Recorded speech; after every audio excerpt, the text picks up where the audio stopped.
Western health indices നോക്കിക്കഴിഞ്ഞാൽ western രാജ്യങ്ങൾക്കൊപ്പം നിൽക്കുന്ന ഒരു സമൂഹം എന്നുള്ള നിലയ്ക്ക് നമ്മൾ പ്രൗഡായിട്ടുണ്ടായിട്ട് പോലും നമുക്ക് ഉണ്ടായിട്ടുള്ള കഡാവറിക് ഡൊണേഷൻസ് 10-ൽ താഴെയാണെന്ന് പറയുന്നത് ശരിക്കും ഒരു നാണക്കേടുണ്ടാക്കുന്ന ഒരു കാര്യമാണ്. നമ്മൾ അന്ന് കണ്ട ഒരു 20 to 30 പേഷ്യൻസ് എല്ലാവർക്കും സിറോസിസ് തന്നെയായിരുന്നു. സോ അത്രയും സിറോസിസ് കേസസ് ഞാൻ അന്ന് ആദ്യമായിട്ടാണ് ഞാൻ കാണുന്നത്. എനിക്കും അറിയില്ലായിരുന്നു ഇത്രയും പ്രിവലൻസ് ഉണ്ടെന്ന്. പല അവയവങ്ങളിലെയും ക്യാൻസർ അടക്കമുള്ള അസുഖങ്ങൾക്ക് പ്രിവെൻറ്റീവായിട്ട് നമുക്ക് പറയാൻ പറ്റുന്ന ഏറ്റവും നമ്മുടെ ലൈഫിന്, നമ്മുടെ ലോഞ്ചിവിറ്റി, അതായത് നമ്മുടെ ജീവിത ദൈർഘ്യം കൂട്ടാനായിട്ട് നമുക്ക് ഏതൊരാളോടും വളരെ എന്താ പറയുക ആധികാരികമായിട്ട് പറയാൻ പറ്റുന്ന 2 കാര്യങ്ങളെന്ന് പറഞ്ഞാൽ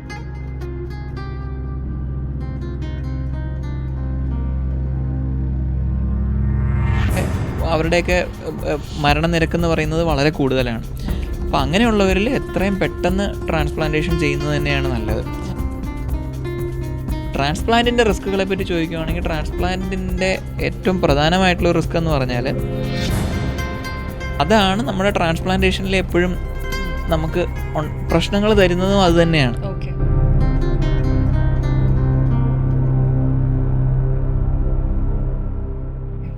ഈ ലിവർ ട്രാൻസ്പ്ലാന്റേഷൻ തന്നെ കാഡവറിക്കും ലൈഫ് ഡോണറും ഉണ്ട്. നമ്മൾ കൂടുതലും ചെയ്യുന്നത് ലൈഫ് ഡോണറാണ്. എന്തുകൊണ്ടാണ് സർ ഇന്ത്യയിൽ അങ്ങനെയുള്ളത്? അത് എഗെയിൻ അതൊരു വളരെ അൺഫോർച്ചുനേറ്റ് ആയിട്ടുള്ളൊരു സിറ്റുവേഷനാണ്. ഇപ്പം നമുക്ക് അതൊരു ഇപ്പം എന്നോട് ചോദിക്കുകയാണെങ്കിൽ ഒരു സമൂഹത്തിൻ്റെ സോഷ്യലായിട്ടൊരു സമൂഹത്തിൻ്റേതായിട്ടുള്ള ഒരു മെച്യൂരിറ്റി അച്ചീവ് ചെയ്യുന്നതിൻ്റെ ഭാഗമായിട്ടും ഒക്കെയുള്ള ഒരു പ്രോസസ്സാണ് നമ്മൾ കഡാവറിക് ഡൊണേഷനെ നമ്മളൊരു സമൂഹം എന്നുള്ള നിലയിൽ നമ്മൾ അംഗീകരിക്കുക എന്ന് പറയുന്നത്. അപ്പോൾ അത് നമ്മൾ നോക്കുകയാണെങ്കിൽ ഇപ്പം പാശ്ചാത്യ രാജ്യങ്ങളിൽ പലതിലും ഇപ്പം മെഡിറ്ററേനിയൻ രാജ്യങ്ങൾ, മറ്റേ ഈ നോർഡിക് രാജ്യങ്ങൾ, സ്വീഡൻ പോലത്തെ രാജ്യങ്ങൾ, അല്ലെങ്കിൽ UK, US തുടങ്ങിയ രാജ്യങ്ങളിലൊക്കെ തന്നെ അവിടെ ഒരാൾ മരണപ്പെടുകയാണ്, ഇപ്പോൾ എന്തെങ്കിലും ഒരു റോഡ് അപകടത്തിലോ അല്ലെങ്കിൽ സ്ട്രോക്കോ വന്ന് ബ്രെയിൻ ഡെഡ് ആവുകയാണെന്ന് പറഞ്ഞു കഴിഞ്ഞാൽ, ഇപ്പം നമ്മുടെ നാട്ടിലെ നിയമവ്യവസ്ഥിതി അനുസരിച്ച് ബ്രെയിൻ ഡെത്ത് എന്ന് പറയുന്നത് it is equivalent to death. അപ്പോൾ അങ്ങനെ ഒരു അവസ്ഥയിലെത്തിയ ഒരു ആൾ, അപ്പോൾ അവരുടെ ഫാമിലി പൊതുവെ അവർ ആ ശരീരത്തെ കൊണ്ടുപോയി കുഴിച്ചിടുന്നതിന് പകരം അല്ലെങ്കിൽ കൊണ്ടുപോയി കത്തിച്ച് കളയുന്നതിന് പകരം അതിന് മുമ്പായിട്ട് ആ ഒരു ശരീരത്തിലുള്ള അവയവങ്ങൾ കൊണ്ട് നമ്മുടെ സഹജീവികൾക്ക് എന്തെങ്കിലും ഒരു പ്രയോജനം ഉണ്ടാവുന്നെങ്കിൽ ഉണ്ടായിക്കോട്ടെ എന്നാണ് ആദ്യം ചിന്തിക്കുക. വെച്ചാൽ നമ്മൾ ആ ഒരു ബ്രെയിൻ ഡെത്ത് എത്തിയ ഒരു രോഗിയുടെ അവയവങ്ങളൊന്നും പ്രവർത്തനം നിലച്ചിട്ടുണ്ടാവില്ല. അതിന് മറ്റൊരു ശരീരത്തിൽ ഇനിയും വർഷങ്ങളോളം ജീവിക്കാനും മറ്റൊരു ജീവനെ സപ്പോർട്ട് ചെയ്യാനും സാധിക്കും. അപ്പോൾ ആ ഒരു അണ്ടർസ്റ്റാൻഡിങ് അവിടുത്തെ ജനങ്ങൾക്കുള്ളത് പൊതുവെ ഒരു അവയർനെസ്, അതൊരു അവയർനെസ്സിൻ്റെ ഭാഗമാണ്. പിന്നെ നമ്മൾക്ക് പല സോഷ്യൽ ഒരു ബിലീഫ് സിസ്റ്റംസും ഉണ്ടാകും, പലതരം റിലീജിയസ് ബിലീഫ് സിസ്റ്റംസും ഉണ്ടാകും. അപ്പോൾ അതെല്ലാം മറികടന്ന് നമുക്കൊരു സമൂഹം എന്നുള്ള നിലയിൽ നമുക്ക് അതിനെപ്പറ്റി ഒരു അവയർനെസ് ആണ് ഇതിനകത്ത് ആവശ്യമായിട്ടുള്ളത്. പിന്നെ മീഡിയയിലും മറ്റും ഇപ്പോൾ റീസെൻ്റ് ആയിട്ടുള്ള പല ഇവൻറ്റ്സും വളരെ ഒറ്റപ്പെട്ട ചില സംഭവങ്ങൾ കുത്തിപ്പൊക്കിക്കൊണ്ടുവന്ന് അതെല്ലാം കാരണം ജനങ്ങൾക്ക് പൊതുവെ ഈ കഡാവറിക് ട്രാൻസ്പ്ലാന്റേഷൻ എന്ന് പറയുന്നത് ഒരു വലിയ തട്ടിപ്പാണെന്നുള്ള ഒരു പ്രീ കൺസെപ്ഷനോടെയാണ് മിക്ക ആളുകളും ഇരിക്കുന്നത്. അപ്പോൾ അതുകൊണ്ട് തന്നെ ഈ കഡാവറിക് ഡൊണേഷന് വേണ്ടി മിക്കവരും മുന്നോട്ട് വരുന്നില്ല. ആ ഒരവസ്ഥയിലാണ് ഇതുപോലെ ഓർഗൻ ഫെയിലിയർ ഉള്ളവർക്ക് മറ്റൊരു ഓപ്ഷൻ ഇല്ല.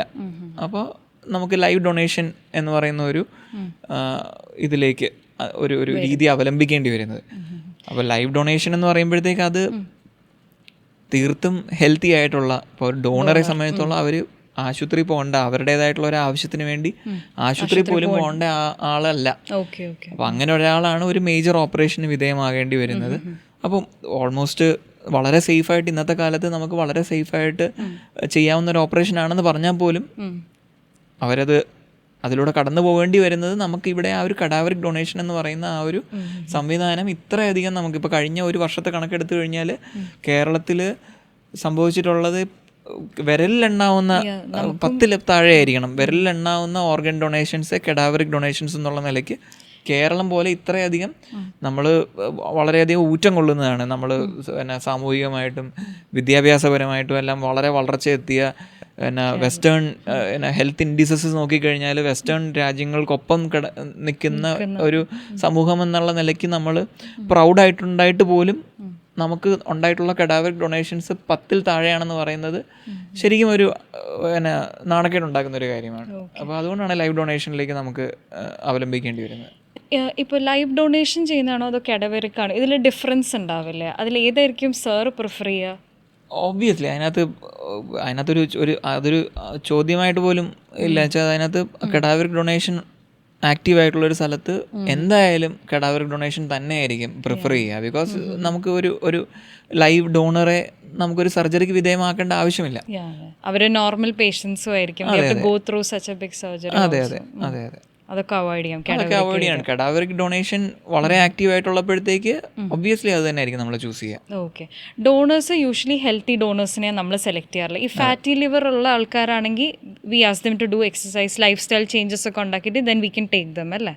അതും ഡിപ്പെൻസ്. നമുക്കപ്പോൾ അങ്ങനെ അവൈലബിലിറ്റി കുറവാണെങ്കിൽ അതൊക്കെ ഒറ്റ ഇതിൽ നമുക്ക് അങ്ങനെ പറയാൻ പറ്റില്ല. ഇപ്പം ഫാറ്റി ലിവർ നമ്മൾ ഡോണേഴ്സിനെ നമ്മൾ വളരെ സ്ട്രിക്റ്റ് ആയിട്ടുള്ള ഒരു പ്രോട്ടോക്കോൾ ഉണ്ട് നമ്മൾ ഫോളോ ചെയ്യുന്ന. ഡോണേഴ്സിനെ നമ്മൾ ഇവാലുവേറ്റ് ചെയ്യുമ്പോഴത്തേക്ക് അവർക്ക് അതർവൈസ് അവർ വളരെ ഫിറ്റ് ആയിരിക്കണം. ഒരു സർജറിയിലൂടെ കടന്നു പോകാനായിട്ട് അവരുടെ ബാക്കി സിസ്റ്റംസ് എല്ലാം ഫിറ്റ് ആയിരിക്കണം. അവരുടെ ഹാർട്ട്, അവരുടെ ലങ്സ്, അവരുടെ ഫിസിക്കൽ സ്റ്റേറ്റസ് വളരെ നന്നായിരിക്കണം. ഷുഗർ, BP പോലത്തെ അസുഖങ്ങളൊന്നും ഉള്ളവരായിരിക്കരുത്. അതുപോലെ ലിവറുമായിട്ട് ബന്ധപ്പെട്ട് നോക്കുവാണെങ്കിൽ ഫാറ്റി ലിവർ കഴിവതും ഇല്ലാത്തവരെ ആയിരിക്കും നമ്മൾ പ്രിഫർ ചെയ്യുക. ഒരു പരിധിക്ക് അപ്പുറത്തേക്ക് ഫാറ്റി ലിവർ ഉള്ളവരെ നമ്മൾ ഔട്ട്റൈറ്റ് റിജക്റ്റ് ചെയ്യുകയാണ് ചെയ്യുക. എന്നാൽ ഒരു മൈൽഡ് ആയിട്ടുള്ള ഫാറ്റി ലിവറൊക്കെ ഉള്ളവരെ നമ്മൾ കുറച്ച് വെയിറ്റ് ലോസ് പ്രോഗ്രാമിലൂടെ അവരോട് കുറച്ച് വ്യായാമം ചെയ്യാനും ഭക്ഷണം നിയന്ത്രിച്ചും മറ്റും കുറച്ച് ഫാറ്റി ലിവറിനെ കൺട്രോൾ ചെയ്തിട്ട് തിരിച്ചു വരാനായിട്ട് നമ്മൾ പറയാറുണ്ട്. ഈ ഡോണേഴ്സിന് ഫോളോ അപ്പ് 1 month മാത്രമേ ഉണ്ടാവുള്ളൂ. യൂഷ്വലി അവർക്ക് അങ്ങനെ ലോങ് ടേം ഫോളോ അപ്പിന് ആവശ്യം വരാറില്ല. ലൈവ് ഡോണേഴ്സ് എന്ന് പറയുമ്പോഴത്തേക്ക് നമ്മൾക്കിപ്പോൾ ഒരു സ്പെഷ്യലൈസ്ഡ് ടീമിൻ്റെ ഒരു പെർസ്പെക്റ്റീവിൽ പറയുകയാണെങ്കിൽ വളരെ സേഫ് ആയിട്ടാണ് ഈ ഒരു ഓപ്പറേഷൻ പ്രൊസീഡ് ചെയ്യാറ്. ഇതിനുശേഷം യൂഷ്വലി 1-2 ദിവസത്തെ ICU സ്റ്റേ കഴിഞ്ഞാൽ ഒരു 5-6 ദിവസത്തെ ഹോസ്പിറ്റൽ സ്റ്റേ ആണ് പൊതുവെ ആവശ്യം വേണ്ടി വരാറ്.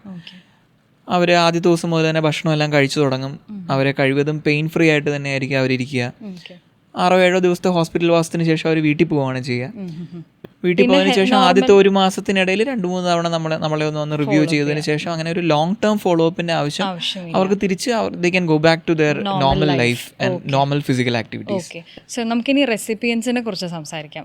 ഓക്കെ, അവരുടെ ട്രാൻസ്പ്ലാന്റേഷൻ കഴിഞ്ഞ് കഴിഞ്ഞാൽ എത്രയായിരിക്കും അവരുടെ life expectancy? It will definitely increase അല്ലേ?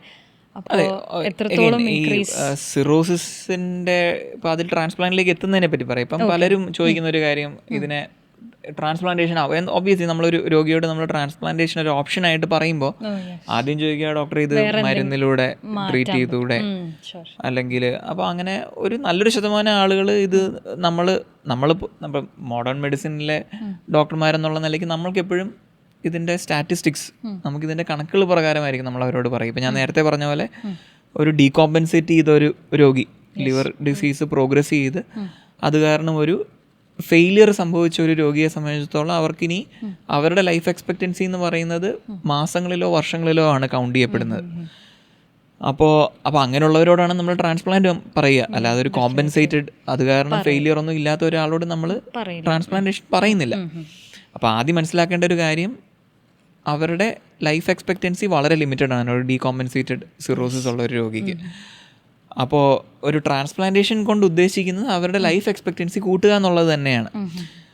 അപ്പോൾ ട്രാൻസ്പ്ലാന്റേഷൻ കഴിഞ്ഞിട്ടുള്ള നമ്മളൊരു 5 year സർവൈവൽ നോക്കുകയാണെങ്കിൽ ഏകദേശം ഒരു 80-90% നമ്മൾ ഈ ഡീകോമ്പൻസേറ്റഡ് സിറോസിസിന് വേണ്ടി ട്രാൻസ്പ്ലാന്റ് ചെയ്ത രോഗികൾ 5 വർഷം 100 പേരെ നമ്മൾ ട്രാൻസ്പ്ലാന്റ് ചെയ്ത് കഴിഞ്ഞാൽ അതിനകത്ത് 80-90% രോഗികൾ 5 വർഷത്തിനപ്പുറയും ജീവിച്ചിരിപ്പുണ്ടാവും എന്നുള്ളതാണ് അതിൻ്റെ കണക്ക്. ഓക്കെ. പിന്നെ വേറൊരു ക്വസ്റ്റ്യൻ എല്ലാവരും ചോദിക്കുന്നത്, ഇപ്പോൾ സിറോസിസ് ഉള്ള പേഷ്യൻസ് എല്ലാ ഡീകോമ്പൻസേഷൻസും ഉണ്ട് എന്ന് വെച്ചാൽ സൈറ്റിസ് ഉണ്ട്, നീരുണ്ട്, അല്ലെങ്കിൽ ബ്ലീഡ് ചെയ്തിട്ടുണ്ട് പേഷ്യൻസ് എപ്പോഴെങ്കിലും. അവർ ചോദിക്കുന്നത് ആ ഒരു ടൈം ഡ്യൂറേഷൻ അവർ ചോദിക്കും, എത്ര നാളിനുള്ളിൽ ട്രാൻസ്പ്ലാന്റ് ചെയ്യണം? ഇപ്പോൾ ഡീകോമ്പൻസേറ്റ് ചെയ്ത് പിന്നെ എഗൈൻ എല്ലാം പറയുന്നത് ഈ കോമ്പൻസേഷനും ഡീകോമ്പൻസേഷനും വെച്ചാണ് സിമ്പിളായിട്ട് പറയുകയാണെങ്കിൽ. അപ്പോൾ ഡീകോമ്പൻസേറ്റ് ചെയ്തൊരു രോഗിക്ക് ഇപ്പോൾ ബ്ലീഡിങ് മാത്രമാണ് ഒരു ഡീകോമ്പൻസേഷൻ എന്ന് പറയുകയാണെങ്കിൽ that is A different story. അവർക്ക് പലപ്പോഴും നമുക്ക് കുറേയും കൂടെയൊക്കെ നമുക്ക് മരുന്നുകൾ കൊണ്ടും എൻഡോസ്കോപ്പി വഴിയൊക്കെ നമുക്ക് അവരെ നമുക്ക് ട്രാൻസ്പ്ലാന്റേഷൻ ഇല്ലാതെ പോകാൻ പറ്റും. പക്ഷേ അതേസമയം നീര് കെട്ടുന്ന അവസ്ഥകൾ, വയറിനകത്ത് വെള്ളം കെട്ടുന്ന അവസ്ഥകൾ, അല്ലെങ്കിൽ വയറിനകത്തെ വെള്ളത്തിനകത്ത് ഇൻഫെക്ഷൻ വരുന്ന സ്പോണ്ടേനിയസ് ബാക്ടീരിയൽ പെരിട്ടോണൈറ്റിസ് എന്നൊക്കെ പറയുന്ന ഒരു അസുഖം വന്നവർ, അപ്പോൾ അവരിലൊക്കെ യൂഷ്വലി 50%-ലധികം ആളുകളും 1 വർഷം വരെ ജീവിച്ചിരിക്കില്ല. അതുപോലെ എൻകെഫലോപ്പതി, ബ്രെയിനകത്തോട്ട് ടോക്സിൻസ് എത്തിയിട്ട് നമ്മുടെ സ്ഥലകാല ബോധം നഷ്ടപ്പെടുന്ന അല്ലെങ്കിൽ കൺഫ്യൂഷൻ വരുന്ന രോഗികൾ, ഇവരിലൊക്കെ അവരുടെയൊക്കെ മരണനിരക്ക് എന്ന് പറയുന്നത് വളരെ കൂടുതലാണ്. അപ്പോൾ അങ്ങനെയുള്ളവരിൽ എത്രയും പെട്ടെന്ന് ട്രാൻസ്പ്ലാന്റേഷൻ ചെയ്യുന്നത് തന്നെയാണ് നല്ലത്. അപ്പോൾ അല്ലാതെ ഇരുന്നതിൽ പിന്നീട് ലിവർ ഫെയിലിയറിൻ്റെ ഒരു പ്രത്യേകത എന്ന് പറഞ്ഞു കഴിഞ്ഞാൽ അതൊരു പരിധി കഴിഞ്ഞാൽ മറ്റ് അവയവങ്ങളെയും ബാധിച്ചു തുടങ്ങും. പൊതുവെ ആദ്യം കാണുക കിഡ്നി ഫെയിലിയർ വളരെ കോമൺ ആയിട്ട് നമുക്ക് ഈ ലിവർ ഫെയിലിയറിൻ്റെ ഭാഗമായിട്ട്, ലിവർ ഫെയിലിയറിന് സെക്കൻഡറി ആയിട്ട് കിഡ്നി ഫെയിലിയർ കാണാറുണ്ട്. ഹെപ്പറ്റോറീനൽ സിൻഡ്രോം എന്നതിനെ പറയാം. അപ്പോൾ കിഡ്നി ഫെയിലിയർ വന്നവരിൽ വളരെ ചുരുക്കം ആളുകളെ ഒരു വർഷത്തിനപ്പുറത്തേക്ക് ജീവിച്ചിരിക്കാറുള്ളൂ. അപ്പോൾ അങ്ങനെയൊക്കെയുള്ള രോഗികളിൽ എത്രയും പെട്ടെന്ന് തന്നെ ട്രാൻസ്പ്ലാന്റ് ചെയ്യാനാണ് നമ്മൾ പറയാറ്. അപ്പോൾ സിറോസിസിൽ അൾട്ടിമേറ്റ് ക്യൂർ എന്ന് പറഞ്ഞു കഴിഞ്ഞാൽ ലിവർ ട്രാൻസ്പ്ലാന്റേഷൻ തന്നെയാണ്. ക്യൂർ എന്നുള്ളൊരു വാക്ക് ഉപയോഗിക്കുകയാണെങ്കിൽ, അതായത് നമുക്ക് ആ അസുഖം മാറ്റുക എന്നുള്ളൊരു സെൻസിൽ പറയുകയാണെങ്കിൽ ഇത് ട്രാൻസ്പ്ലാന്റേഷൻ അല്ലാതെ മരുന്നുകൾ കൊണ്ട് ഈ അസുഖം മാറ്റാനായിട്ട് സാധിക്കില്ല. ഇല്ല. ഓക്കെ. അപ്പോൾ സർ, അതേപോലെ അപ്പോൾ ട്രാൻസ്പ്ലാന്റേഷൻ കഴിഞ്ഞ് കഴിഞ്ഞാൽ എത്രത്തോളം ലൈഫ് എക്സ്പെക്റ്റൻസി കൂടും? അതാ ഞാൻ പറഞ്ഞത്, നേരത്തെ പറഞ്ഞത് ആ ഒരു 1 ഇയർ സർവൈവൽ, ഒരു 5 ഇയർ സർവൈവൽ എന്ന് പറയുന്നത് ഒരു 80-90% മുകളിലാണ് നമ്മൾ ഡീകോമ്പൻസേറ്റഡ് സിറോസിന് ചെയ്യുമ്പോഴത്തേക്ക്. പിന്നെ അക്യൂട്ട് ലിവർ ഫെയിലിയർ പേഷ്യൻസ് ആരെങ്കിലും ട്രാൻസ്പ്ലാന്റിലോട്ട് പോയിട്ടുണ്ടോ? നമ്മുടെ സെന്ററിൽ ഐ തിങ്ക് ഉണ്ട്. അതായത് അക്യൂട്ട് ലിവർ ഫെയിലിയറും അഗെയിൻ അതൊരു നോർമൽ ലിവർ ഉള്ള ഒരാളാണ്. അയാൾക്ക് പെട്ടെന്ന് വരുന്ന ഒരു ഹെപ്പറ്റൈറ്റിസ് പോലത്തെ ഒരു ഇൻഫെക്ഷൻ്റെ കാരണം മിക്കവരിലും എന്ത് പറ്റുമെന്ന് വെച്ച് കഴിഞ്ഞാൽ ആദ്യം കുറച്ച് ലിവർ ടെസ്റ്റുകൾ വ്യത്യാസം വരും. ആദ്യം ബിൽറൂബിൻ കൂടുന്നു, അല്ലെങ്കിൽ SGOT SGPT കൂടുന്നു. അത് സാധാരണ രീതിയിൽ നമ്മുടെ ശരീരം തന്നെ അതിനെതിരെ ഒരു ഇമ്മ്യൂണിറ്റി ഉണ്ടാക്കി ആ വൈറസിനെ തുരത്തി ഓടിച്ച് ആ വൈറസിനെ നമ്മുടെ ശരീരത്തിൽ നിന്ന് ക്ലിയർ ചെയ്ത് വിടുകയാണ് സാധാരണഗതിയിൽ. 90%-95% ആളുകളിലും അതാണ് സംഭവിക്കുന്നത്. നമ്മൾ കാണുന്ന ഈ അക്യൂട്ട് ലിവർ ഫെയിലിയർ എന്ന് പറയുന്നത് ഈ മൊത്തം ഹെപ്പറ്റൈറ്റിസ് എ ബാധിച്ച രോഗികളിൽ ഒരു 5% പേർക്കാണ് ഈ ഫെയിലിയറിൻ്റെ ലക്ഷണങ്ങൾ കാണുന്നത്. ഫെയിലിയറിൻ്റെ ലക്ഷണങ്ങൾ എന്ന് പറഞ്ഞാൽ ഒന്ന് നമ്മുടെ ബ്ലഡ് ക്ലോട്ടിങ് ഫാക്ടേഴ്സിൻ്റെ പ്രവർത്തനം, അതായത് ബ്ലഡ് ക്ലോട്ടിങ് ഫാക്ടേഴ്സിനെ ഉൽപ്പാദിപ്പിക്കുന്ന ലിവറിൻ്റെ പ്രവർത്തനം നിലച്ചു പോകുന്ന അവസ്ഥ. അങ്ങനെ വരുമ്പോഴത്തേക്കും നമ്മളതിനെ ടെസ്റ്റ് ചെയ്യുന്ന പ്രോത്രോമിൻ ടൈം എന്ന് പറയുന്ന ഒരു ടെസ്റ്റിലൂടെയാണ് നമ്മൾ സ്റ്റാൻഡർഡൈസ്ഡ് ആയിട്ട് ആ ഒരു അവസ്ഥയെ നമ്മൾ എന്താ പറയുന്നത്, നമ്മൾ ക്വാണ്ടിഫൈ ചെയ്യുന്നത്. അപ്പോൾ PT പ്രോത്രോമിൻ ടൈം INR എന്ന് പറയും. അപ്പോൾ അത് അതിനകത്ത് വരുന്ന അബ്നോർമലായിട്ടുള്ള റീഡിങ്സ്, അതുപോലെ ബ്രെയിനിനെ അഫക്റ്റ് ചെയ്യുന്ന രീതിയിൽ എൻകെഫലോപ്പതി വരിക. അപ്പോൾ ഇതൊക്കെ വരുന്നത് ഈ ഇതിനകത്തൊരു വളരെ ചെറിയ സബ്സെറ്റ് ഓഫ് രോഗികളിലാണ് ഈ ഹെപ്പറ്റൈറ്റിസ് പോലത്തെ അവസ്ഥകൾ ലിവർ ഫെയിലിയറിലേക്ക് എത്തുന്നത്. അപ്പം നല്ലൊരു ശതമാനം ആളുകളിലും ഇത് ഈ നമ്മുടെ ശരീരം തന്നെ അതിനെ ക്ലിയർ ചെയ്ത് ലിവർ പതുക്കെ റിക്കവർ ചെയ്ത് ഈ പറഞ്ഞ പ്രോത്രോമിൻ ടൈമൊക്കെ വീണ്ടും തിരിച്ച് നോർമലിലേക്ക് വരികയും ബിൽറൂബിനൊക്കെ താന്ന് വരുന്നത് തന്നെയാണ് അവരിലും കാണുന്നത്. അപ്പോൾ അതിലും ഒരു ചെറിയ സബ്സെറ്റ് ഓഫ് രോഗികളാണ് തീർത്തും ലിവർ ഫെയിലിയറിലോട്ട് പോവുകയും പ്രോത്രോമിൻ ടൈം പോലത്തെ ടെസ്റ്റുകൾ തിരിച്ച് നോർമലിലേക്ക് വരാതെ ബ്രെയിനിലും ഇതിനെ അഫക്റ്റ് ചെയ്ത് എൻകെഫലോപ്പതി വളരെയധികം കൂടുകയും അത് തിരിച്ച് റിക്കവർ ചെയ്യാനായിട്ട് ശരീരത്തിന് സമയം കിട്ടാതെ വരികയും ചെയ്യുന്ന ഒരവസ്ഥ. അപ്പോൾ അത്തരത്തിൽ വരുന്ന ഒരു സബ്സെറ്റ് ഓഫ് രോഗികളിലാണ് നമുക്ക് ട്രാൻസ്പ്ലാന്റേഷൻ എത്രയും പെട്ടെന്ന് ചെയ്യേണ്ട ഒരു അത്യാവശ്യം വരുന്നത്. അപ്പോൾ അവർ ട്രാൻസ്പ്ലാന്റേഷൻ അല്ലാതെ മറ്റൊരു ചികിത്സ കൊണ്ടും അവർ രക്ഷപ്പെടാറില്ല. അപ്പോൾ അവരിൽ ചെയ്യേണ്ടി വരാറുണ്ട്. നമുക്കുണ്ടായ എന്തെങ്കിലും കേസ് ഡിസ്കസ് ചെയ്താലോ സർ? നമുക്കുണ്ടായിട്ടുള്ള ഹെപ്പറ്റൈറ്റിസ് എ കാരണം ട്രാൻസ്പ്ലാന്റ് ചെയ്യേണ്ടി വന്നിട്ടുള്ള ആളുകളുണ്ട്. ഇപ്പം ഒരു മേ ബി ഒരു കുറച്ച് മാസങ്ങൾക്ക് മുമ്പായിരിക്കാം, ഇതുപോലെ ഒരു യങ് ആളായിരുന്നു, 26-27 ഇയർ ഓൾഡ് ഒരു ജെന്റിൽമാൻ. അദ്ദേഹത്തിന് ഇതുപോലെ പെട്ടെന്ന് ഒരു മഞ്ഞപ്പിത്തം വരികയും ഹെപ്പറ്റൈറ്റിസ് എ ഡയഗ്നോസ് ചെയ്യുകയും അതുപോലെ പെട്ടെന്ന് തന്നെ അത് പ്രോഗ്രസ് ചെയ്ത് ഈ നമ്മുടെ ബ്രെയിനെ അഫക്റ്റ് ചെയ്യുന്ന എൻകെഫലോപ്പതിയിലേക്കും അതുപോലെ കോയാഗുലോപ്പതി, അതായത് പ്രോത്രോമിൻ ടൈം ക്ലോട്ടിങ് ശരിയാവാതെ വരികയും മറ്റും ചെയ്ത് ലിവർ ഫെയിലിയറിലേക്ക് പോവുകയും അത് റിക്കവർ ചെയ്യാതെ വരികയും ചെയ്തിരുന്നു. അപ്പോൾ അദ്ദേഹത്തിന് പെട്ടെന്ന് ട്രാൻസ്പ്ലാന്റിൻ്റെ ആവശ്യം വേണമെന്ന് പറഞ്ഞപ്പോഴത്തേക്ക് അദ്ദേഹത്തിൻ്റെ ബ്രദർ തന്നെയായിരുന്നു അന്ന് പെട്ടെന്ന് മുന്നോട്ട് വന്ന്, എനിക്കൊന്ന് അന്ന് രാത്രി തന്നെ നമ്മൾ ട്രാൻസ്പ്ലാന്റ് ചെയ്യാൻ പറ്റി. അദ്ദേഹം റിക്കവർ ചെയ്ത് ഒരു 2 ആഴ്ചയ്ക്കുള്ളിൽ നിന്ന് നമുക്ക് ഡിസ്ചാർജ് ചെയ്യാനോ ഒന്ന് സാധിച്ചിരുന്നു. അപ്പോൾ അങ്ങനത്തെ അവസ്ഥകൾ വരുമ്പോഴത്തേക്ക് ഇതല്ലാതെ ഒരു ഓപ്ഷൻ ഇല്ല. എന്നാൽ പലപ്പോഴും അങ്ങനെ വേണ്ടി വരുന്ന രോഗികളിൽ ഡോണറെ കിട്ടാതെ വരുന്നത് പലപ്പോഴും കാണാറുണ്ട്. അങ്ങനെ കിട്ടാതെ നമുക്ക് പല രോഗികളെ നഷ്ടപ്പെട്ടിട്ടുണ്ട്. അങ്ങനെ വരുമ്പോഴത്തേക്ക് ചിലപ്പോൾ ആ ഗ്രൂപ്പ് മാച്ച് ചെയ്യുന്ന ഡോണേഴ്സിനെ ചിലപ്പോൾ ഫാമിലിയിൽ കിട്ടാതെ വന്ന് രോഗികളെ നമുക്ക് നഷ്ടപ്പെടുന്ന അവസ്ഥകളും പലപ്പോഴും ഉണ്ടായിട്ടുണ്ട്. ഇവരുടെയൊക്കെ ഫോളോ അപ്പ് എങ്ങനെയാണ് സർ പോസ്റ്റ് ട്രാൻസ്പ്ലാന്റേഷൻ, അവരുടെ ലൈഫും ഒക്കെ? അത് ടു ബിഗിൻ വിത്ത് അവർ വളരെ സിക്കായിട്ടുള്ള രോഗികളായിരിക്കും. അവർ എല്ലാ ഓർഗൻ സിസ്റ്റംസും ഫെയിൽ ചെയ്ത രോഗികളായിരിക്കും. അപ്പോൾ അവരെ ട്രാൻസ്പ്ലാന്റേഷൻ്റെ ആ ഒരു ഓപ്പറേഷനും അതുമായി ബന്ധപ്പെട്ട ആ ഒരു സമയം വളരെ ക്രിട്ടിക്കലാണ്. അപ്പോൾ അത് അതിജീവിച്ചതിന് ശേഷം യൂഷ്വലി അവർക്ക് ലോങ് ടേം ലൈഫ് എന്ന് പറയുന്നത് മറ്റ് ഒരു നോർമൽ ഒരാളുമായിട്ട് വളരെ കമ്പയറബിൾ ആയിട്ടുള്ള ഒരു നോർമൽ ലൈഫാണ് അവർക്ക് കിട്ടുക. ഇതിന് ശേഷം എന്തെങ്കിലും പ്രശ്നങ്ങളൊക്കെ ഉണ്ടാവാമോ ട്രാൻസ്പ്ലാന്റിന് ശേഷം? ട്രാൻസ്പ്ലാന്റിന് ശേഷം പ്രശ്നം എന്ന് വെച്ചാൽ ട്രാൻസ്പ്ലാന്റ് ഒരു ഹൈ റിസ്ക് ഒരു ഓപ്പറേഷനാണ്, അത് പറയാതെ വയ്യ. പക്ഷേ അത് എപ്പോഴും അതിനെ നമ്മൾ തട്ടിച്ച് നോക്കേണ്ടത് അതില്ലെങ്കിലുള്ള അവസ്ഥ എന്താണെന്നുള്ളതാണ്. അപ്പോൾ നമുക്ക് ഒബ്വിയസ്ലി നമുക്ക് എല്ലാ കാര്യങ്ങളിലും ഒരു റിസ്ക് ഉണ്ട്. ഇപ്പോൾ എല്ലാവരും വന്ന് ചോദിക്കുന്ന കാര്യമാണ് റിസ്ക് ഉണ്ടോ ഡോക്ടറെ എന്നാണ്. റിസ്ക് എല്ലാ കാര്യത്തിലും ഉണ്ട്. നമ്മൾ പൊതുവേ നമ്മൾ മനുഷ്യരെന്നുള്ള നിലയിൽ നമ്മൾ എല്ലാ ഡിസിഷൻ മേക്കിങ്ങും നമ്മൾ ചെയ്യുന്നത് റിസ്ക്കും ബെനിഫിറ്റിൻ്റെ അടിസ്ഥാനത്തിലാണ്, അല്ലേ? ഇപ്പോൾ നമ്മൾ വെള്ളം കുടിച്ചാൽ റിസ്ക് ഉണ്ടോ എന്ന് ചോദിച്ചു കഴിഞ്ഞാൽ വെള്ളം കുടിക്കുന്നതിന് റിസ്ക് ഉണ്ട്. ഒരു പരിധിക്ക് അപ്പുറത്തേക്ക് വെള്ളം കുടിച്ചു കഴിഞ്ഞാൽ ആൾ മരിച്ചു പോവാം. ഓക്കെ, അപ്പോൾ എല്ലാ കാര്യങ്ങളും റിസ്ക് ഉണ്ട്.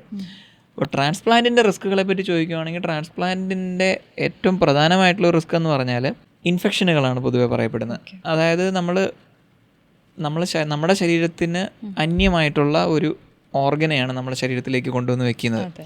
അപ്പം നമ്മുടെ ശരീരത്തിനകത്ത് ഉള്ള ഒരു ഇമ്മ്യൂൺ സിസ്റ്റമുണ്ട്, അതായത് രോഗപ്രതിരോധ സിസ്റ്റമുണ്ട്. അപ്പോൾ അതാണ് നമ്മുടെ ശരീരത്തിന് അന്യമായിട്ടുള്ള ഏതൊരു സെല്ലിനെയും ഐഡൻറ്റിഫൈ ചെയ്ത് അതിനെ കൊല്ലാനും അല്ലെങ്കിൽ അതിനെ നീക്കം ചെയ്യാനും ശ്രമിക്കുന്ന ഒരു സിസ്റ്റം നമ്മുടെ എല്ലാ ശരീരത്തിലും ഉണ്ട്. അപ്പോൾ അത് എങ്ങനെയാണെന്ന് വെച്ചാൽ അത് നമുക്ക് ഇൻഫെക്ഷനുകളെ തുരത്താനായിട്ടാണ് പ്രധാനമായിട്ടും അത് നമ്മളെ ഹെൽപ്പ് ചെയ്യുന്നത്. അപ്പോൾ ഇതേ സിസ്റ്റം തന്നെയാണ് നമ്മുടെ ശരീരത്തിലേക്ക് മറ്റൊരു മനുഷ്യൻ്റെ ഓർഗൻ കൊണ്ട് നമ്മുടെ ശരീരത്തിലേക്ക് വെക്കുമ്പോഴത്തേക്ക് നമ്മുടെ ശരീരത്തിൻ്റെ ആ ഒരു രോഗപ്രതിരോധ ശക്തി അതിനെ ഐഡൻറ്റിഫൈ ചെയ്യുന്നത് ഒരു അന്യ സെല്ലായിട്ട് തന്നെയാണ്. അപ്പോൾ ഒരു ബാക്ടീരിയയോ അല്ലെങ്കിൽ ഒരു വൈറസിനെയോ തുരത്തുന്നത് പോലെ തന്നെ നമ്മുടെ ശരീരം ആ സെല്ലുകളെയും തുരത്താനായിരിക്കും ആദ്യം ശ്രമിക്കുക. അപ്പോൾ അതിനെ ഒഴിവാക്കാനായിട്ട് നമ്മൾ കൊടുക്കുന്നത് ഇമ്മ്യൂണോ സപ്രസൻസ് എന്ന് പറയുന്ന ഒരു കൂട്ടം മരുന്നുകളാണ്. അപ്പോൾ അതാണ് നമ്മുടെ ട്രാൻസ്പ്ലാന്റേഷനിൽ എപ്പോഴും നമുക്ക് പ്രശ്നങ്ങൾ തരുന്നതും അത് തന്നെയാണ്. പക്ഷേ നമുക്കതൊരു ഒഴിവാക്കാൻ പറ്റാത്ത ഒരു ലൈഫ് ലോങ് ഒഴിവാക്കാൻ പറ്റാത്ത ഒരു റിസ്ക് ആണ്. അപ്പോൾ നമ്മൾ ആ റിസ്കിനെ മാനേജ് ചെയ്ത് കൊണ്ടുപോകുക എന്നുള്ളതാണ് നമുക്ക് ചെയ്യാൻ സാധിക്കുക. അപ്പോൾ ആദ്യ സമയത്ത്, അതായത് ട്രാൻസ്പ്ലാന്റേഷൻ കഴിഞ്ഞിട്ട് ആദ്യത്തെ സമയത്തായിരിക്കും എപ്പോഴും നമ്മുടെ ശരീരം ആ ഒരു പുറത്തുനിന്നുള്ള ആ സെല്ലിനെ ഐഡൻറ്റിഫൈ ചെയ്ത് അതിനെ പ്രൊജക്റ്റ് ചെയ്യാനായിട്ട് ഏറ്റവും കൂടുതൽ ശ്രമിക്കുന്നത് ആദ്യ സമയത്തായിരിക്കും. അപ്പോൾ ആദ്യ സമയത്ത് എപ്പോഴും അതുകൊണ്ട് തന്നെ ഈ ഇമ്മ്യൂണോ സപ്രസൻ മരുന്നുകളുടെ എണ്ണവും അതിൻ്റെ ഡോസുകളും ഒക്കെ കൂടുതലായിരിക്കും. പതിയെ ലിവറിനെ നമ്മുടെ ശരീരം ആക്സെപ്റ്റ് ചെയ്ത് തുടങ്ങും. അപ്പോൾ കാലക്രമേണ ഈ മരുന്നുകളുടെ എണ്ണവും ഡോസും കുറച്ച് കൊണ്ടുവരും. യൂഷ്വലി ഒരു വർഷത്തിന് ശേഷം, ട്രാൻസ്പ്ലാന്റേഷന് ഒരു വർഷത്തിന് ശേഷം ഒരു മരുന്നിലേക്ക് മാത്രം, അതും ഒരു ചെറിയ ഡോസിലുള്ള ഒരു മരുന്നിലേക്ക് മാത്രം, അത് യൂഷ്വലി ടാക്രോലിമസ് എന്ന് പറഞ്ഞൊരു മരുന്നായിരിക്കും, ആ ഒരു മരുന്നിലേക്ക് മാത്രം നമുക്ക് ഇമ്മ്യൂണോ സപ്രഷനെ ചുരുക്കാനായിട്ട് സാധിക്കാറുണ്ട്. അപ്പോൾ ആ ഒരു ഡോസിൽ ഉള്ള ഇമ്മ്യൂണോ സപ്രഷൻ കൊണ്ട് ഒരു മനുഷ്യന് നമുക്ക് മാനേജ് ചെയ്യാൻ പറ്റുന്ന, അവർക്ക് ഓൾമോസ്റ്റ് നോർമൽ ആയിട്ടുള്ള ഒരു സോഷ്യൽ ലൈഫും മറ്റുമെല്ലാം സാധിക്കും. അതേസമയം ഒരു ഏർലി സമയത്ത്, അതായത് നമുക്ക് ആ ട്രാൻസ്പ്ലാന്റേഷൻ കഴിഞ്ഞിട്ട് ഉടനെയുള്ള സമയത്ത് നമുക്ക് ആ ഹയർ ഡോസിൽ ഇമ്മ്യൂണോ സപ്രസൻസ് കൊടുക്കുന്ന സമയത്ത് ഇൻഫെക്ഷൻ്റെ റിസ്ക്കും അതുപോലെ തന്നെ കൂടുതലായിരിക്കും. അപ്പോൾ നമ്മൾ അവരെ വളരെയധികം കെയർഫുള്ളായിട്ട് മറ്റ് ഇൻഫെക്ഷൻസ് ഒന്നും വരാത്ത രീതിയിലുള്ളൊരു എൻവയോൺമെൻറ്റിലായിരിക്കണം അവരെ നമ്മൾ ശുശ്രൂഷിക്കുന്നത്. വീട്ടിൽ ചെന്നാലും അവർ സൂക്ഷിക്കേണ്ട കുറേയധികം കാര്യങ്ങളുണ്ടാവും. സോഷ്യൽ ആയിട്ടുള്ള ഗ്യാതറിങ്സിലും മറ്റും പങ്കെടുക്കുന്നതിലും ട്രാൻസ്പ്ലാന്റേഷൻ കഴിഞ്ഞിട്ടുള്ള ആദ്യ സമയങ്ങളിൽ നമ്മൾ അവരോട് വളരെയധികം ജാഗ്രത പുലർത്താനായിട്ട് പറയാറുണ്ട്. പക്ഷേ പതിയെ ഈ പറഞ്ഞ പോലെ അതിൻ്റെ ഡോസ് കുറച്ചുകൊണ്ട് വരുന്നതോടെ അവർക്കൊരു നോർമൽ സോഷ്യൽ ലൈഫ് സാധിക്കുന്നതാണ്. ടാക്രോലിമസ് കാരണം സൈഡ് എഫക്ട്സ് കണ്ടിട്ടുണ്ടോ? Long term immuno suppressants. ഈ സൈഡ് എഫക്ട്സ് എന്ന് പറയുന്നത് ഒരു ഡിഫിക്കൽട്ട് ചോദ്യമാണ്. അതായത് സൈഡ് എഫക്ട്സ് എല്ലാ കാര്യത്തിനും ഉണ്ട്, എല്ലാ മെഡിസിൻസും സൈഡ് എഫക്റ്റ് ഉണ്ട്. ഇപ്പം നമ്മൾ ടാക്രോലിമസിനും അതിൻ്റേതായിട്ടുള്ള സൈഡ് എഫക്റ്റുകളുണ്ട്. പക്ഷേ നമുക്ക് റിസ്ക്കും ബെനിഫിറ്റും നോക്കിയായിരിക്കും നമ്മൾ ആ മരുന്നുകൾ കൊടുക്കുന്നത്. അത് കൊടുക്കുന്നത് അതിനായിട്ട് തന്നെ ട്രെയിൻഡ് ആയിട്ടുള്ള ഡോക്ടർമാരായിരിക്കും ടാക്രോലിമസ് പോലത്തെ ഹൈ റിസ്ക് മെഡിസിൻസ് പ്രിസ്ക്രൈബ് ചെയ്യുന്നത്. അപ്പോൾ നമ്മൾ അതിൻ്റെ ആവശ്യമുള്ള സമയത്ത് ടാക്രോലിമസ് നമ്മൾ ആവശ്യമുള്ള ഡോസിൽ കൊടുക്കും. പതിയെ പതിയെ അതിൻ്റെ ഡോസ് ഞാൻ നേരത്തെ പറഞ്ഞ പോലെ കുറച്ചുകൊണ്ട് വരികയും ചെയ്യും. അപ്പോൾ ടാക്രോലിമസ് കാരണം ഉണ്ടാവുന്ന കുഴപ്പങ്ങളെന്ന് പറഞ്ഞാൽ ഒന്ന്, നമുക്ക് വലിയ ഡോസിൽ നമുക്ക് ഇൻഫെക്ഷൻസ് കൂട്ടുന്ന റിസ്ക് ഉണ്ട്. അതുപോലെ വലിയ ഡോസിൽ അത് കിഡ്നിയെ ബാധിക്കാം. പക്ഷേ നമ്മൾ അതിൻ്റെ ഡോസിൻ്റെ ലെവൽ മാനേജ് ചെയ്ത് അത്തരം സൈഡ് എഫക്റ്റുകളെ മാക്സിമം കുറച്ചുകൊണ്ട് വന്നാണ് നമ്മളത് മാനേജ് ചെയ്യുക. സർ, കുട്ടികളിലും ട്രാൻസ്പ്ലാന്റേഷൻ കണ്ടുവരുന്ന സാഹചര്യങ്ങളുണ്ടല്ലോ. എന്തൊക്കെയാണ് causes of paediatric cirrhosis? Biliary അട്രീഷ്യയാണ് നമ്മൾ കൂടുതലും കാണുന്നത്. അതിനെക്കുറിച്ച് അതെ, കുട്ടികളിൽ ഏറ്റവും കൂടുതൽ നമുക്ക് വരുന്നത് ബിലിയറി അട്രീഷ്യ എന്ന് പറയുന്ന ഒരു അസുഖമാണ്. അതായത് നമുക്ക് ജന്മനാ തന്നെ ലിവറിൻ്റെ പിത്തക്കുഴലുകൾ വികസിച്ചിട്ടില്ലാത്തൊരവസ്ഥയാണ്. അപ്പോൾ അതിലൂടെ പിത്തം ലിവറിൽ കെട്ടി നിൽക്കുകയും അതിലൂടെ ലിവർ സിറോസിസിലേക്ക് പോവുകയും ചെയ്യുന്ന ഒരവസ്ഥയാണ്. അപ്പോൾ ഇത്തരം രോഗികളിൽ ഇപ്പം ഇന്നത്തെ കാലത്ത് നമുക്കത് ഏർലി തന്നെ മിക്കവരിലും അത് ഡയഗ്നോസ് ചെയ്യാറുണ്ട്. കാരണം പീരീഡിൽ കണ്ടുപിടിക്കാൻ പറ്റുമോ? ആൻറ്റിനേറ്റൽ പീരീഡിൽ പൊതുവെ അത് കണ്ടുപിടിക്കാറില്ല. ഇല്ല. അതായത് ചോദിക്കുന്നത് നമ്മൾ ഡെലിവറിക്ക് മുമ്പായിട്ട് കണ്ടുപിടിക്കാൻ പറ്റുമെന്നാണ്. ഡെലിവറിക്ക് മുമ്പായിട്ട് അത് കണ്ടുപിടിക്കാൻ പറ്റാറില്ല. ഡെലിവറിക്ക് ശേഷം മഞ്ഞപ്പിത്തമായിട്ട് അത് കാണാം. അപ്പോൾ അത് സാധാരണ ഈ ന്യൂനേറ്റൽ ജോണ്ടിസ് എന്നൊക്കെ പറഞ്ഞുകൊണ്ട് കാണപ്പെടുന്ന ഈ ഫോട്ടോതെറപ്പിയൊക്കെ കൊടുക്കുന്ന തരം ജോണ്ടിസ്, ആ ഒരു തരം ജോണ്ടിസ് അല്ല ഇത്. ഇതിന് കുറച്ച് തരം പ്രത്യേകതകളുണ്ടാവും ആ ജോണ്ടിസിന്. അതുപോലെ ഇത് മോഷൻ പാസ് ചെയ്യുമ്പോഴത്തേക്ക് മോഷന് തീരെ ആ പിത്തത്തിൻ്റെ നിറമില്ലാത്ത തരത്തിലുള്ള മലമായിരിക്കും കുട്ടി പാസ് ചെയ്യുന്നത്. അപ്പോൾ അത്തരം ചില സൂചനകളിലൂടെ ആയിരിക്കും കൂടുതൽ ടെസ്റ്റുകൾ ചെയ്ത് ബിലിയറി അട്രീഷ്യ നമ്മൾ കണ്ടുപിടിക്കുക. ബിലിയറി അട്രീഷ്യ ഉള്ള കുട്ടികളിൽ യൂഷ്വലി ഏർലി തന്നെ ഒരു ഓപ്പറേഷൻ, കസായി പോട്ടോ എൻട്രോസ്റ്റമി എന്ന് പറഞ്ഞിട്ടൊരു ഓപ്പറേഷൻ ചില കുട്ടികളിൽ വിജയകരമായിട്ട് ചെയ്യാറുണ്ട്. അതിലൂടെ നമ്മൾ ആ വികസിക്കാത്ത പിത്തക്കുഴലുകൾക്ക് പകരം ലിവറിൽ നിന്ന് ചെറുകുടലിലേക്ക് ഡയറക്റ്റ് ആയിട്ടുള്ള ഒരു ബൈപ്പാസ് കണക്ഷൻ ഉണ്ടാക്കി കൊടുക്കുന്ന ഒരു ഓപ്പറേഷനാണ്. ചിലരിൽ ഒരു 50% കുട്ടികളിൽ അത് വർക്ക് ചെയ്ത് അവർക്ക് ഒരു ലോങ് ടേം ലൈഫ് നമുക്ക് ട്രാൻസ്പ്ലാന്റേഷൻ ഇല്ലാതെ തന്നെ അവർക്ക് ജീവിക്കാനായിട്ട് പറ്റാറുണ്ട്. പക്ഷേ ഒരു പകുതിയോളം കുട്ടികളിൽ അത് പ്രവർത്തിക്കാറില്ല. അപ്പോൾ അവരിൽ ലിവർ സിറോസിസിലേക്ക് പോവുകയും അതിലൂടെ ലിവർ ഫെയിലിയറിലോട്ട് പോവുകയും അവരിലാണ് ട്രാൻസ്പ്ലാന്റേഷൻ ആവശ്യം വേണ്ടി വരാറുള്ളത്. ഇതല്ലാതെ പിന്നെ ചില ജനിതകമായിട്ടുള്ള അസുഖങ്ങളുണ്ട്. നേരത്തെ പറഞ്ഞ പോലെ വിൽസൺസ് ഡിസീസ്, അതുപോലെ ഹീമോക്രോമറ്റോസിസ്, അതല്ലെങ്കിൽ അലജിൽ സിൻഡ്രോം എന്നൊക്കെ പറഞ്ഞുകൊണ്ട് ഇതുപോലെ തന്നെ പിത്തക്കുഴലുകളുമായിട്ട് ബന്ധപ്പെട്ടൊരു അസുഖമാണ് അത്. പിന്നെ ചില ലിവർ ഉൽപ്പാദിപ്പിക്കേണ്ട ചില എൻസൈമുകളുടെ ഡെഫിഷ്യൻസി കാരണം ഉള്ള ചില അസുഖങ്ങളുണ്ട്. ഒന്ന് മേപ്പിൾ സിറപ്പ് യൂറിൻ ഡിസീസ് എന്ന് പറയും. അതല്ലെങ്കിൽ മീഥൈൽ മെലോണിക് ആസിഡീമിയ എന്ന് പറഞ്ഞൊരു അസുഖമുണ്ട്. അപ്പോൾ അങ്ങനെ ചില എൻസൈം ഡിഫക്റ്റുകളുണ്ട്. അപ്പോൾ അതിലും ലിവർ ട്രാൻസ്പ്ലാന്റേഷനിലൂടെ നമുക്ക് പലപ്പോഴും അതിനൊരു ക്യൂറേറ്റീവ് ഓപ്ഷൻ കിട്ടാറുണ്ട്. കേരളത്തിൽ ഏറ്റവും കൂടുതൽ കണ്ടുവരുന്നത് ബിലിയറി അട്രീഷ്യ. കേരളത്തിൽ കാണാറുള്ള, കേരളം എന്നല്ല വേൾഡ് വൈഡ് നോക്കിയാൽ തന്നെ ഏറ്റവും കൂടുതൽ കുട്ടികളിൽ ട്രാൻസ്പ്ലാന്റേഷൻ വേണ്ടി വരാറുള്ളത് ബിലിയറി അട്രീഷ്യ എന്ന് പറയുന്ന അസുഖത്തിന് തന്നെയാണ്. അവരുടെ ഡോണർ ക്രൈറ്റീരിയയിൽ എന്തെങ്കിലും ഡിഫറൻസ് ഉണ്ടോ? ബിലിയറി അട്രീഷ്യ ഉള്ള കുട്ടികളിൽ മിക്കവാറും അവരുടെ പാരൻസ് തന്നെ ആയിരിക്കും ഡൊണേറ്റ് ചെയ്യുന്നതായിട്ട് കാണാറ്. അപ്പം ലിവറിൻ്റെ വളരെ ചെറിയൊരു ഭാഗം ആവശ്യമായിട്ട് വരാറുള്ളൂ. മിക്കവാറും ലിവറിൻ്റെ ലെഫ്റ്റ് ലാറ്ററൽ എന്ന് പറയുന്ന ഒരു ചെറിയ പോർഷൻ ആയിരിക്കും നമ്മൾ കുട്ടികളിൽ, അവരുടെ വയറിനകത്തുള്ള സ്ഥലവും തീരെ കുറവായിരിക്കും. അതുകൊണ്ട് ലിവറിൻ്റെ വളരെ ചെറിയൊരു ഭാഗമായിരിക്കും നമ്മൾ എടുത്ത് ട്രാൻസ്പ്ലാന്റ് ചെയ്യുക. അപ്പോൾ അവരിൽ മിക്കവരിലും അവരുടെ ലോങ് ടേം ലൈഫ് വളരെ നോർമലായിട്ടുള്ള ലോങ് ടേം ലൈഫാണ് അവരിൽ 95% കുട്ടികൾക്കും കിട്ടുന്നത്. ഇവർക്കും ഇമ്മ്യൂണോസപ്രഷൻ എല്ലാം സെയിം തന്നെയാണ്. അതിനകത്തെല്ലാം വലിയ വ്യത്യാസമൊന്നുമില്ല. അത് എല്ലാവരിലും ഇമ്മ്യൂണോസപ്രഷൻ ആദ്യത്തെ കാലഘട്ടത്തിൽ സ്റ്റിറോയിഡ് അടക്കമുള്ള മരുന്നുകൾ വെച്ചുകൊണ്ടുള്ള ഇമ്മ്യൂണോസപ്രഷനും ലോങ് ടേമിൽ അവർക്ക് പൊതുവെ ടാക്രോളിമസ് മാത്രമാണ് ആവശ്യമായിട്ട് വരാറുള്ളത്. പിന്നെ സർ, വേറൊരു സെനാറിയോ ഉള്ളത് ഓട്ടോ ഇമ്മ്യൂൺ ഹെപ്പറ്റൈറ്റിസ് ആണ്.